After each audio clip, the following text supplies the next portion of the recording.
മധുവങ്കൾ ഒരു സലിൽദാസ് സോങ് കേൾക്കാൻ തോന്നുന്നുണ്ടോ? തീർച്ചയായിട്ടും തോന്നുന്നുണ്ട്. അങ്ങനെ കേൾക്കാൻ തോന്നുന്ന എല്ലാവർക്കും വേണ്ടിയിട്ടാണ് കേട്ടോ ഇപ്പൊ വരാൻ പോകുന്ന പാട്ട്. ഇത് പാടാൻ പോകുന്ന ആള് എപ്പോഴും ചിരിച്ചോണ്ടിരിക്കുന്ന ഒരാളാണ്. എന്ത് പറഞ്ഞാലും ചിരിച്ചു കാണി. ഇനിയിപ്പോ കുറച്ച് കുറ്റം പറഞ്ഞാലും നമ്മുടെ അമൃതക്കുട്ടിയെ പോലെ തന്നെ ചിരിച്ചോണ്ടിരിക്കുന്ന അതിലും ചിരിക്കും, ഒച്ചയിലും ചിരിക്കും പെൺകുട്ടി. അതെ, ആ പെൺകുട്ടി ആണ് ആവണി. ലെറ്റ്സ് വെൽക്കം ആവണിക്കുട്ടി ഓൺ സ്റ്റേജ്. ഇനി ആ ചിരി കേൾക്കാം കേട്ടോ. എന്ത് ചോദിച്ചാലും ഫുൾ ചിരിയായിരിക്കും. ഇതെന്താ ഇങ്ങനെ പാട്ടിൽ ഇങ്ങനെയാണോ വേഷം? ശരി. ഇതിനെന്തെങ്കിലും പേരുണ്ടോ ഈ വേഷത്തിന്? അയ്യോ എനിക്കറിയില്ല, അങ്ങനെ പ്രത്യേകിച്ച് ഒന്നുമില്ല. ഞാൻ കേട്ടത് അങ്ങനെയാ പറഞ്ഞത്. ഞാനും അങ്ങനെ കേട്ടത്. ആ പാട്ട് ലക്ഷദ്വീപ് പോയിട്ടുണ്ടോ? ഇല്ല. അവിടെ പോകുമ്പോഴത്തേക്കും പായ്ക്ക് വരും ഫ എന്നൊരു പറയാറുണ്ട്. ആണോ? ഇപ്പൊ പാലം എന്നുള്ള ഫാലം, അങ്ങനെയാണ്. ഭയങ്കര രസമാണ്. അങ്ങനെ പാട്ട് ഞാൻ ചെയ്തിട്ടുണ്ട്. അങ്ങനെ മലയാളം തന്നെ, പക്ഷെ ഈ ലക്ഷദ്വീപ് സ്റ്റൈൽ, ലക്ഷദ്വീപ് ശൈലിയിൽ പാട്ട് ചെയ്തിട്ടുണ്ട്. ലക്ഷദ്വീപിന് വേണ്ടിയിട്ട് 9 പാട്ടുകൾ ഞാൻ ചെയ്തിട്ടുണ്ട്. അപ്പൊ അത് ഒരു ഓർമ്മയാണ്, കുറെ വർഷങ്ങളായി. അപ്പൊ അത് ഞാൻ പെട്ടെന്ന് പാട്ട് എന്ന് പറഞ്ഞപ്പോഴത്തേക്ക് എനിക്ക് അവര് പാട്ടെന്ന് തന്നെയാണ് പറയാ. ഇവിടെ ലക്ഷദ്വീപിലല്ലോ അല്ലേ? പർവ്വത്തല്ലേ? അവിടെ പോണോ കേട്ടോ? ചെറുവത്തുന്നാണോ? ഓക്കെ. അപ്പൊ ഏതാണ് പാട്ട്? തെയ്യം തെയ്യം താരെ. Film Neelapponman, year 1975. പിന്നെ music Salil Chowdhury sir, lyrics Vayalar Ramavarma sir, പിന്നെ പാടിയത് സുശീലാമ്മയും പിന്നെ ജയേന്ദ്രൻ സാറും. സുശീലാമ്മയും ജയേന്ദ്രൻ സാറും പിന്നെ കോർസ്. വേറെ 2 പാട്ടുകളുണ്ട്, നല്ല പാട്ടുകളാണ്. കറുത്ത കാട്, മനുഷ്യനാദ്യം പിറന്ന വീട്, അതുപോലെ തന്നെ കിലും കിലും പിന്നെ കിളിമരത്തോണി. അതില് പായില്ല. അതെ, അതില് ഫാ ഇല്ല. പാട്ട് കേട്ടാലോ? All the best.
എല്ലാവരും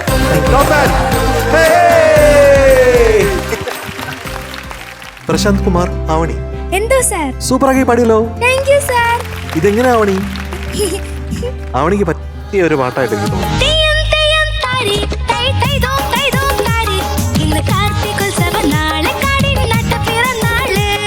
ഇതൊരു മ്യൂസിക്കലാണ് അല്ലേ? ശരിക്കും ഇങ്ങനെ സ്പ്രെഡ് ഔട്ട് ആണ്. ഒരുപാട് കാര്യങ്ങൾ ഇങ്ങനെ വരികയും പോവുകയും പിന്നെയും വരികയും പിന്നെയും പോവുകയും പിന്നെ അവസാനം ഇപ്പൊ തീരുവോ എന്ന് വിചാരിക്കുമ്പോഴത്തേക്ക് അപ്പൊ തീരുന്നു. അതാണ്.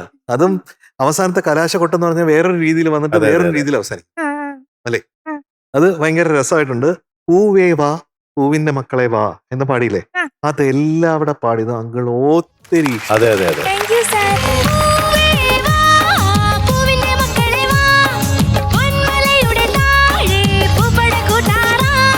അപ്പൊ ഈ ഓപ്പൺ ആയിട്ട് പാടുക, ഈ പാട്ട് ഓപ്പൺ ആയിട്ടാണ് പാടേണ്ടത്. അല്ല എവിടെയെങ്കിലും പിടിച്ചു വെച്ച് കഴിഞ്ഞാൽ പാട്ട് നമ്മളെ പിടിച്ചു വയ്ക്കും. അപ്പൊ പാട്ടിന്റെ കൂടെ സഞ്ചരിക്കുക എന്നുള്ളൊരു കാര്യമുണ്ട്. ആ പാട്ടിന് എങ്ങനെയാണ് എവിടെയൊക്കെ മോഡുലേഷൻസ് കൊടുക്കണം, എവിടെയൊക്കെ ഓപ്പൺ ആക്കണം എന്നുള്ളതിനെ കുറിച്ച് നല്ല ഒരു കൃത്യമായിട്ടുള്ള ധാരണ ഇപ്പോ നമ്മുടെ കുഞ്ഞിന് വന്ന് തുടങ്ങിയിട്ടുണ്ട് എന്നുള്ളതാണ് ഏറ്റവും സന്തോഷമായിട്ടുള്ള കാര്യം കേട്ടോ. ഈ തിഥാം തിഥാം താരേന്ന് ഇടപെടുകയും അതൊരിക്കലും നമ്മള് കേരളത്തിൽ നമ്മൾ അങ്ങനെ ഒരു വായ്ത്താരി കേട്ടില്ല. പക്ഷെ മൈറ്റ് ബി ബംഗാളിലായിരിക്കാം. തിഥാം തിഥാം അത് കേൾക്കുമ്പോഴത്തേക്ക് ഭയങ്കര രസം ഉണ്ടായിരുന്നു കേട്ടോ. പിന്നെ മറ്റേ കൊട്ടയ്ക്കകത്തൊരു കച്ചേരി അങ്ങനെ തന്നെ പാടിയില്ലേ? അത് രസമായിരുന്നു കേട്ടോ. അതിനൊരു ഐഡിയ വരും.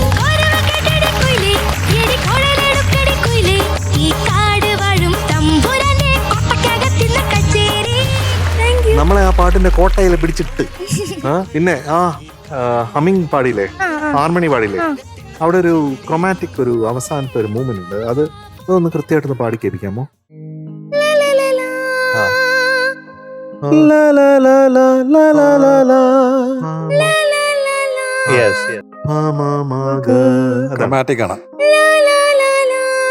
അത് കറക്റ്റ് ആകണം. ഏകദേശം കറക്റ്റ് ആയിരുന്നു. അതെ, അത് കുറച്ചും കൂടെ കറക്റ്റ് ആയാൽ കേൾക്കാനൊരു സുഖമുണ്ട്. പിന്നെ വെരി ബിഗിനിങ് ഇല്ലേ, അത് തുടങ്ങിയത് ഇങ്ങനെ ഓപ്പൺ ആയിട്ട് ആ ഹമ്മിങ് വളരെ കോൺഫിഡന്റ് ആയിട്ട് പാടിയത്, അതിലെനിക്ക് ഭയങ്കര സന്തോഷം. പക്ഷെ രണ്ടാമത്തെ ഫ്രേസിൽ എന്തോ ഒരു കോൺഫിഡൻസ് കുറവ് എനിക്ക് ഫീൽ ചെയ്തത്. അതെന്തായിരുന്നു?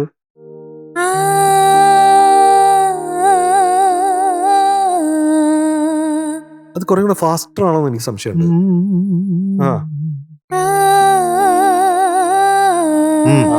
ഇപ്പൊ കുറച്ചും കൂടെ അതിന്റെ ഒരു ഫ്രേസിങ് കുറച്ചും കൂടെ ബെറ്റർ ആയിട്ടുണ്ട്. അത് കുറച്ചും കൂടെ സ്പീഡ് കൂട്ടി നോക്കൂ.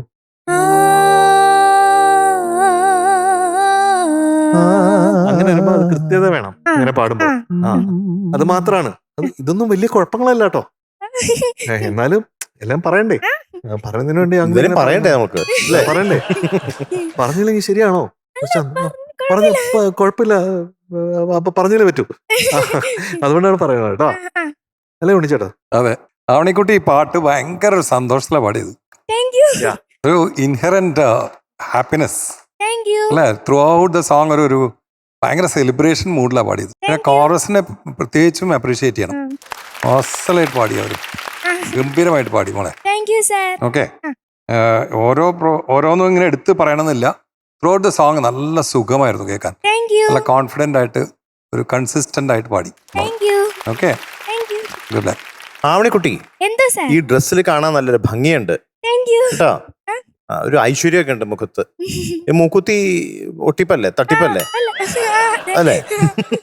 ഓക്കെ, അപ്പൊ എന്തായാലും പാടി തന്നെ എനിക്ക് വളരെ വളരെ ഇഷ്ടപ്പെട്ടു. ഉഗ്രനായിട്ട് പാടി. നല്ല എപ്പോഴും ആവണിക്കുട്ടി ചിരിക്കുന്ന പോലെ തന്നെ ചിരിച്ച് സന്തോഷത്തോടെ ആണല്ലോ എപ്പോഴും ഇരിക്കണേ.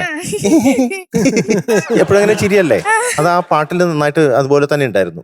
പാട്ട് മൊത്തം ചിരിച്ചു നിന്നു. അതെ, പാട്ടിന് ഒരു ചിരിയായിരുന്നു. ആ താങ്ക് യു അതനുസരിച്ച് ഇങ്ങനെ പിച്ചു കൂടി പോകും കേട്ടോ. അതെ, ഓരോന്ന് പറയുമ്പോഴേ അതെ, താങ്ക് യു താങ്ക് യു അതെ, താങ്ക് യു, അതെ, അങ്ങനെ പോകും, പിച്ചു കൂടി പോകും. അപ്പൊ എനിക്ക് ഇന്നത്തെ വളരെ ഇഷ്ടപ്പെട്ടു. ഇതിലുണ്ടായിരുന്ന പ്രശ്നങ്ങളെ കാര്യങ്ങളെല്ലാം എം ജി അങ്കിളും ഉണ്ണിയേട്ടനും പറഞ്ഞു. മൂന്നാമത്തെ ഹാഹ അല്ലേ? പിന്നെ തിത്തൈ തിത്തൈ അനുപല്ലവിയുടെ തിത്തൈ തിത്തൈ തുടങ്ങിയില്ലേ? ഓർമ്മയുണ്ടാ? ഇല്ലല്ലേ? അത് ഓർമ്മയുണ്ടല്ലോ. പാടിയതില് one of the best performances. Okay, പിന്നെ മൂത്ത പ്രൊഡക്ഷൻ ഉണ്ടല്ലോ, അത് പാടിയിട്ടുണ്ടോ? അറിയാമോ? പക്ഷെ എനിക്ക് പാട്ട് കേട്ടപ്പോ അപ്പൊ കേട്ടില്ലേ കോട്ടയത്തൊരു മൂത്ത പിള്ളേച്ചൻ 90 കഴിഞ്ഞപ്പോൾ പെണ്ണ് കെട്ടാൻ പോയി. കേട്ടില്ലേ കോട്ടയത്തൊരു മൂത്ത പിള്ളേച്ചൻ 90 കഴിഞ്ഞപ്പോൾ പെണ്ണ് കെട്ടാൻ പോയി. താലി വാങ്ങി വന്നു, മാല വാങ്ങി വന്നു, താനും കൂട്ടുകാരും പന്തലിൽ ചെന്നു. താലി വാങ്ങി വന്നു, മാല വാങ്ങി വന്നു, താനും കൂട്ടുകാരും പന്തലിൽ ചെന്നു. കേട്ടില്ലേ കോട്ടയത്തൊരു മൂത്ത പിള്ളേച്ചൻ 90 കഴിഞ്ഞപ്പോൾ പെണ്ണ് കെട്ടാൻ പോയി. കേട്ടില്ലേ കോട്ടയത്തൊരു മൂത്ത പിള്ളേച്ചൻ 90 കഴിഞ്ഞപ്പോൾ പെണ്ണ് കെട്ടാൻ പോയി. ആവണിക്കുട്ടി, എന്താണ് എക്സ്പെക്ട് ചെയ്യുന്ന ഈ പാട്ടിനെ? അങ്ങനെയൊന്നുമില്ല. പിന്നെ എങ്ങനെയാ? വളരെ ഒരു 98 മതിയോ? Thank you. 98 മതിയോ? 98 മാർക്ക് കൂടുന്നതനുസരിച്ച് താങ്ക് യുന്റെ പിച്ചു കൂടും. ഓ, അങ്ങനെയാണ്. 98.5 ആയിക്കോട്ടെ. ഹമ്പിൾ ആയതുകൊണ്ട് കുറച്ച് വാരിക്കോരി കൊടുക്കാം. 0.5 98.5 മതി. അതൊക്കെ അല്ലേ? ഹാപ്പി? കുറച്ചുകൂടി. ഇനിയോ? അത്യാഗ്രഹം പാടില്ല, ഗ്രീഡി ആവരുത്. ചിലപ്പോ ഞങ്ങൾ കുറയ്ക്കും. അത് ഗ്രീഡി ആയാലും സാറില്ല. അപ്പൊ നമുക്ക് ആവണിക്കുട്ടിക്ക് 100 out of 100 ഒരു മധുരമഴ.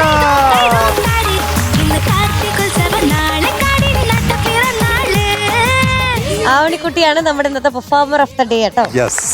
ആരാ വരണ്ട ഗിഫ്റ്റ് തരാൻ? എന്നാലും ഒരാളെ പറ. മധു സാർ.